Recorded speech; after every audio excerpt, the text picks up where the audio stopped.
Hey, what's up guys? This is Alex and welcome back to Heroic Elite Comics. Today, we're diving into Absolute Batman from DC's new Absolute Universe, which is essentially their answer to Marvel's Ultimate Universe. And let me tell you, Scott Snyder absolutely nailed this story. It's incredible.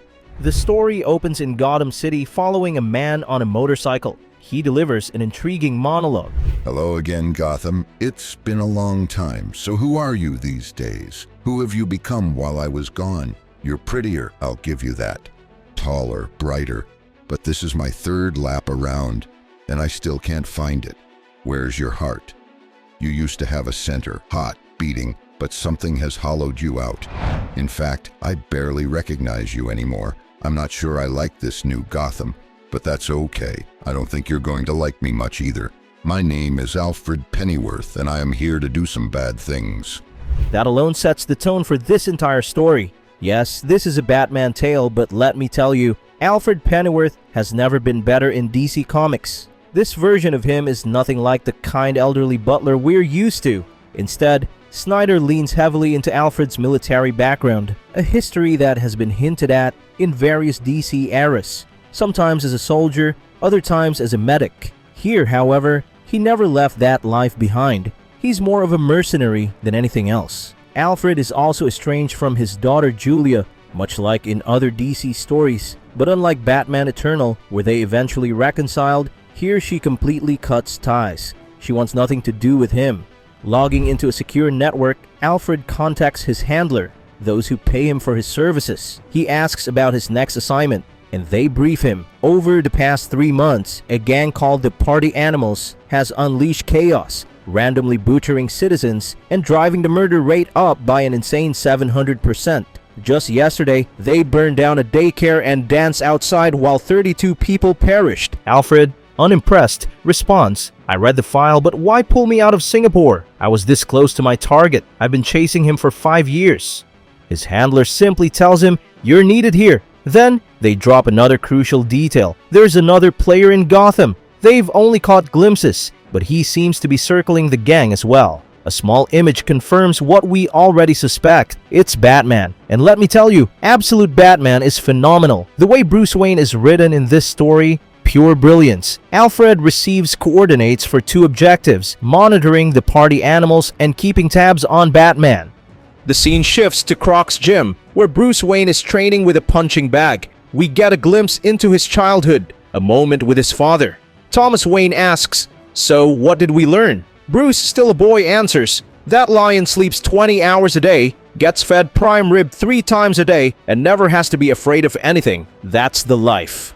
But here's where things get really interesting. Bruce refers to his father as Mr. Wayne, and there's a compelling reason for that. Unlike his billionaire counterpart in the main DC universe, Absolute Thomas Wayne is a school teacher. No massive fortune, no Wayne Enterprises, just an ordinary man. Their conversation is interrupted by gunshots ringing out at the zoo. This moment flashes forward to present-day Bruce, punching the bag so hard that it bursts. Then, we meet someone unexpected, Waylon Jones, aka Killer Croc.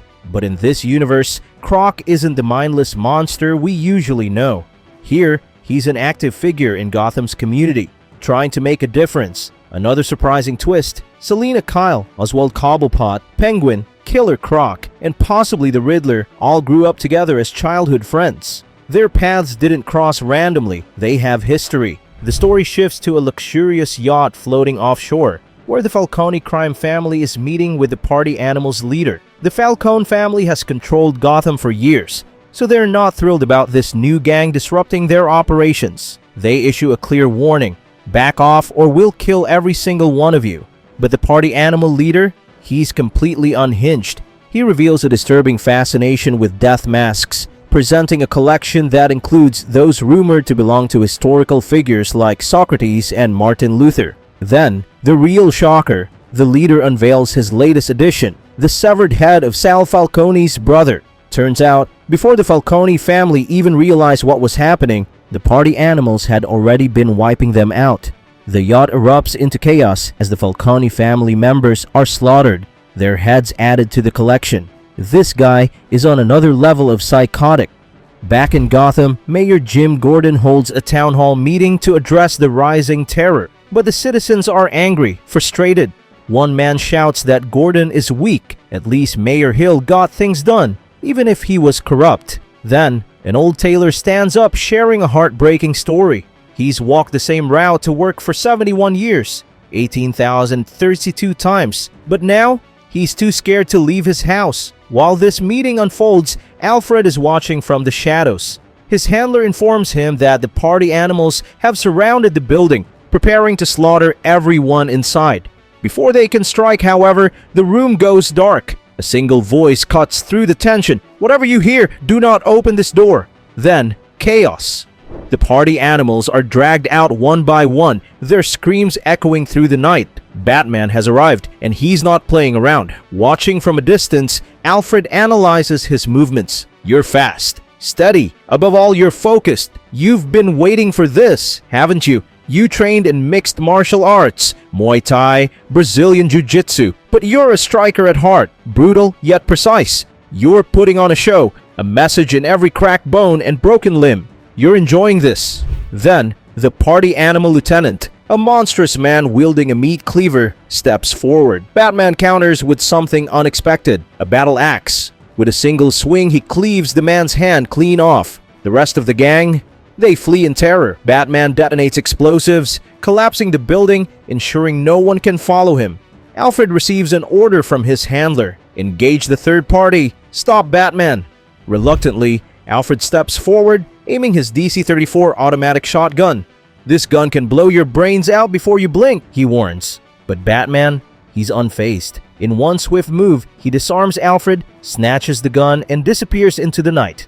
Determined to uncover the truth, Alfred dives into research, and what he finds is stunning. Bruce Wayne, now 24, grew up in Crime Alley.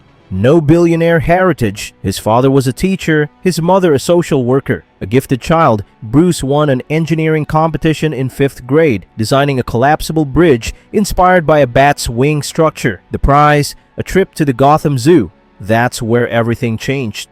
A shooter opened fire, forcing Thomas Wayne to shield a group of children inside the bat enclosure. He was shot in the process. After that, Bruce spiraled. He raged at the world. But eventually, he found purpose. He excelled in school, securing a scholarship to the best university in the state.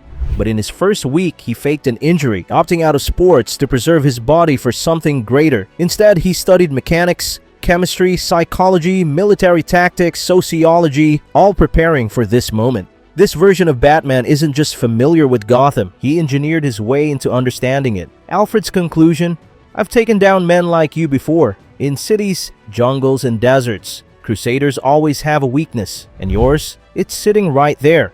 Your mother Martha Wayne, still alive." And with that revelation, the story takes a dramatic turn.